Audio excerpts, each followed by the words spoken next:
মোহাম্মদ কামরুল ইসলাম, জন্ম 1 জুন 1950। কামরুল ইসলাম হলেন বাংলাদেশের একজন আইনজীবী ও রাজনীতিবিদ, যিনি ঢাকা ২ আসনের সংসদ সদস্য। তিনি 13 জানুয়ারি 2014 সাল থেকে 6 জানুয়ারি 2019 সাল পর্যন্ত খাদ্যমন্ত্রী হিসাবে দায়িত্ব পালন করেছেন।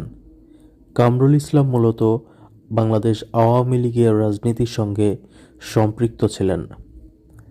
কামরুল ইসলাম 1950 সালে 1 জুন ঢাকার মোহাম্মদপুরে জন্মগ্রহণ করেন।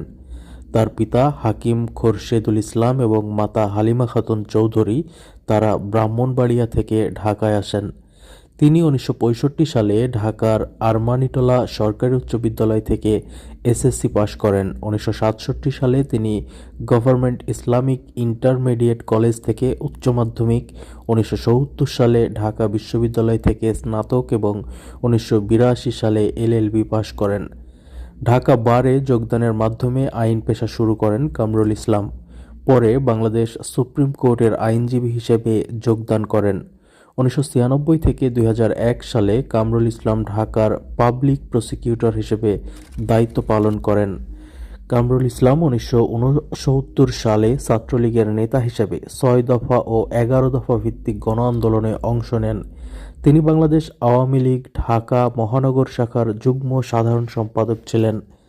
তিনি 2008 সালে সাধারণ নির্বাচনে ঢাকা 2 আসনের জন্য আওয়ামী লীগের মনোনীত প্রার্থী হয়ে নির্বাচন করেন এবং নির্বাচনে জয়লাভ করেন। 2014 সালে তিনি বিনা প্রতিদ্বন্দ্বিতায় পুনরায় সংসদ সদস্য হন। 2018 সালে বিতর্কিত নির্বাচনের মাধ্যমে 30 ডিসেম্বর অনুষ্ঠিত একাদশ জাতীয় সংসদ নির্বাচনে তিনি পুনরায় সংসদ সদস্য নির্বাচিত হন। 2024 সালে ছাত্র জনতার অভ্যুত্থানের মাধ্যমে আওয়ামী লীগ সরকারের পতন হওয়ার পর রাষ্ট্রপতি মোহাম্মদ শাহাবুদ্দিন জাতীয় সংসদ বিলুপ্ত করলে তিনি সংসদ সদস্য পদ হারান।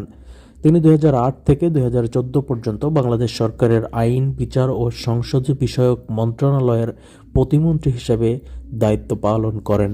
কামরুল ইসলামের বড় ভাইয়ের নাম হাকিম হাফেজ আজিজুল ইসলাম, যিনি মুক্তিযুদ্ধকালে নেজামে ইসলাম পার্টির কেন্দ্রীয় প্রচার সম্পাদক ছিলেন এবং ঢাকায় প্রথম শান্তি কমিটি গঠন করেন। মুক্তিযুদ্ধের সময় তার ভাইয়ের মালিকানাধীন প্রিন্টিং প্রেসে তিনি ম্যানেজার হিসেবে কাজ করতেন। শেখ মুজিবুর রহমান সহ পাকিস্তান বিরোধী আন্দোলনকারী তথা মুক্তিযোদ্ধাদের নিয়ে তিনি এই পত্রিকায় ইবলিসের দিনলিপি নামে সাপ্তাহিক বিশেষ সম্পাদকীয় প্রকাশ করতেন। এছাড়াও খাদ্যমন্ত্রী থাকাকালীন পচা গম কিনে সমালোচনার মুখেও তিনি পড়েছিলেন। তাছাড়া তিনি আওয়ামী লীগের এমপি এবং আইনমন্ত্রী থাকা অবস্থায় বাংলাদেশের সবচেয়ে বিতর্কিত বিচার শুরু করেছিলেন। মানবতাবিরোধী অপরাধীদের বিচারের নামে বিতর্কিত ট্রাইব্যুনাল গঠন করে দেশের প্রসিদ্ধ আলেমদের মিথ্যা সাজা দিয়েছিলেন এবং সেই সময়ে বাংলাদেশের সবচেয়ে গুরুত্বপূর্ণ একজন নেতা সালাউদ্দিন কাদের চৌধুরী বলেছিলেন, এই ট্রাইব্যুনাল যত বহাল থাকে এবং একদিন এই ট্রাইব্যুনালেই তাদের বিচার হবে, সেই কথাটি আজ সত্য হতে চলেছে। কামরুল ইসলামের বিচারও ওই একই ট্রাইব্যুনালে শুরু হয়েছে।